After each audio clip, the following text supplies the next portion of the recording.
থুড়থুড়ে বুড়ি, বয়স কত হবে? ৮০-৯০, হয়তো আরো বেশি। লাঠিতে ভর দিয়ে কোনো মতে হাঁটে। নাতি নাতনি তো দূরের কথা, ছেলেও নেই, মেয়েও নেই। এ দুনিয়াতে বুড়ির কেউ নেই। বড় একা সেই থুরথুরে বুড়ি। বুড়ি খুব সকালে ঘুম থেকে ওঠে, হাত মুখ ধোয়, ঘরের কোণে বসে লাঠিটা খুলে নেয়। তারপর আস্তে আস্তে বের হয়। বয়সের ভারে নুয়ে পড়েছে বুড়ির শরীর। সোজা হয়ে হাঁটতে পারে না, তবুও হাঁটতে হয় তাকে। কিছু তো খেতে হবে। লাঠিতে ভর দিয়ে ঠক ঠক করে হাঁটে বুড়ি। রাস্তায় রাস্তায় হাঁটে, দোকানে দোকানে ঘোরে, দুয়ারে দুয়ারে ভিক্ষা করে। কেউ দেয়, কেউ দেয় না। কেউ কেউ দূর দূর করে তাড়িয়ে দেয়। কেউ লাঠি নিয়ে তামাশা করে, অযথা কষ্ট দেয় বুড়িকে। তবু বুড়িকে হাত পাততে হয়। কি করবে সে? চোখে দেখে না ভালো করে, কাজ করার এতটুকু শক্তি নেই তার। ভিক্ষে ছাড়া কি করবে সে? ভিক্ষে না করলে খাবে কি? বুড়ি তাই সবার কাছে হাত পাতে, সবার দুয়ারে দুয়ারে যায়। ভালো পোশাকের লোক দেখলে পাশে গিয়ে দাঁড়ায়, বলে, বাবা, বড় মানুষ, কাজ কাম করতে পারি না, কিছু খাবার দাও। এভাবে ভিক্ষা করতে করতে একদিন দেখা হয়ে গেল খলিফা হজরত আবু বকর সিদ্দিক রাদিয়াল্লাহু তাআলা আনহুর সাথে। খলিফাকে দেখে বুড়ি খুব খুশি হলো।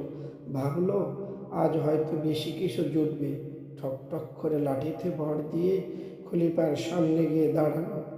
বলল, বাবা, অসহায় বুড়িকে সাহায্য করো। কাজ কাম করতে পারি না, বড় অসহায় বাবা। আনা মহতাজ, আমি অন্যের মুখাপেক্ষী। বুড়িকে দেখে বড় মায়া হলো। হজরত আবু বকর সিদ্দিক রাদিয়াল্লাহু তাআলা জিজ্ঞেস করলেন, আপনি কোথা থাকেন মা?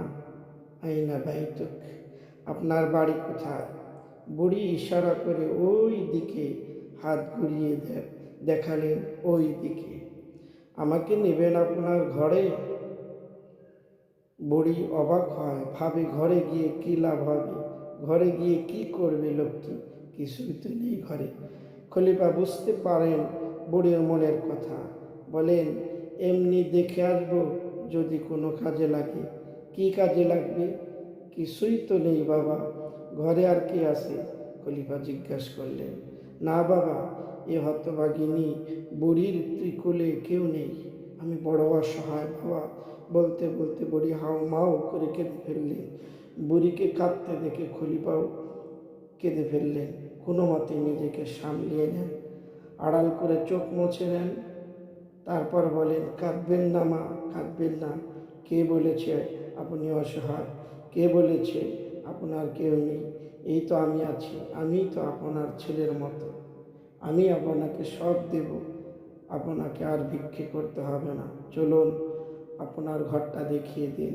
বুড়ি আরও অবাক হন, ভাবে, এ কেমন মানুষ? সন্তানের মতো ভক্তি শ্রদ্ধা করছে, বারবার মা ডাকছে, কিছুই বুঝতে পারে না বুড়ি। ফেল ফেল করে তাকিয়ে থাকে হযরত আবু বকর সিদ্দিক রাদিয়াল্লাহু তাআলা আনহুর দিকে। চলুন না, একটু দেখিয়ে দিন আপনার ঘরটা, আপনাকে আর ভিক্ষে করতে হবে না, আমি সব কিছু আপনার ঘরে পৌঁছে দিব।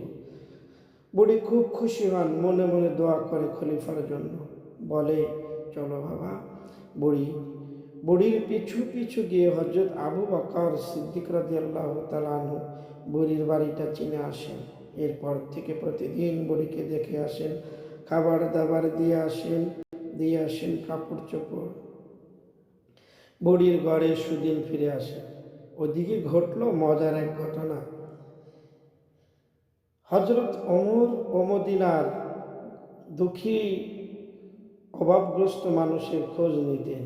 সেই বুড়ির খোঁজটাও একবার জানতে পারেন।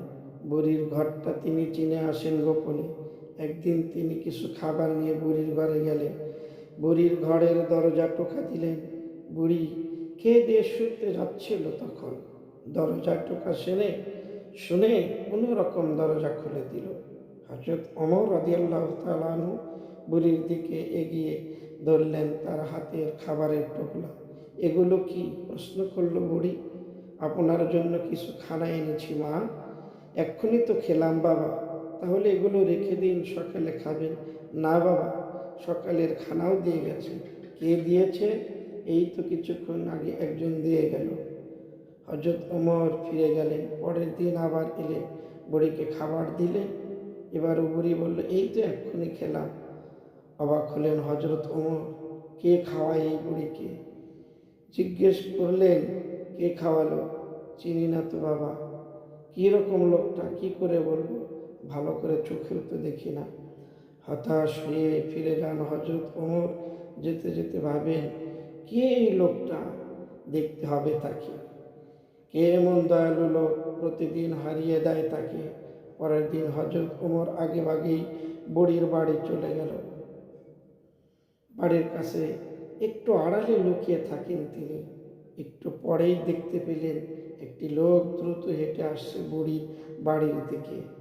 কাছে এলেই দেখে অবাক হয়ে যায় হযরত ওমর রাদিয়াল্লাহু তাআলা আনহু। আরে, এ যে খলিফা, এ যে হযরত আবু বকর সিদ্দিক রাদিয়াল্লাহু তাআলা আনহু। খুশিতে উজ্জ্বল হয়ে ওঠে হযরত ওমর রাদিয়াল্লাহু তাআলা আনহুর মুখ। আর মনে মনে ভাবেন, এরকম খলিফার কাছে 1000 বার হেরে যেতেও আমি রাজি আছি, 1000 বার হেরে যেতেও আমি রাজি।